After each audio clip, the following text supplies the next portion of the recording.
So, hello everyone and welcome back to our new video. Let's say you load a photo into FaceApp. I'm talking about the app here. Excited to try a new filter, but instead of seeing your edited selfie, you get an error message, no face were found. So this error means FaceApp's AI couldn't detect a face in your photo.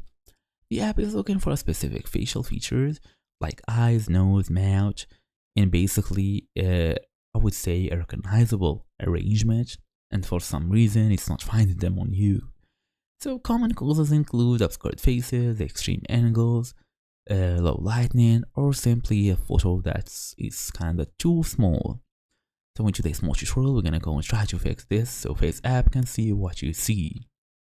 First and first, you want to check your photo quality. FaceApp works best with clear front-facing photos where your face is well fit. I will show you a small example. So as you see here, there is some examples here. As you see, the face is fully clear, the lighting is good as well. Then avoid extreme angles and expressions. If your head is tilted too far, your mouth is wide open, or your eyes are closed, the AI might not recognize your face. So use a natural expression, just like this one, as you see here, with your face facing the camera directly. Also make sure to check the image size and format. Very small images like thumbnails or unusual format might not contain enough data for the AI to detect the facial features. And probably the problem isn't the photo, is probably an outdated app.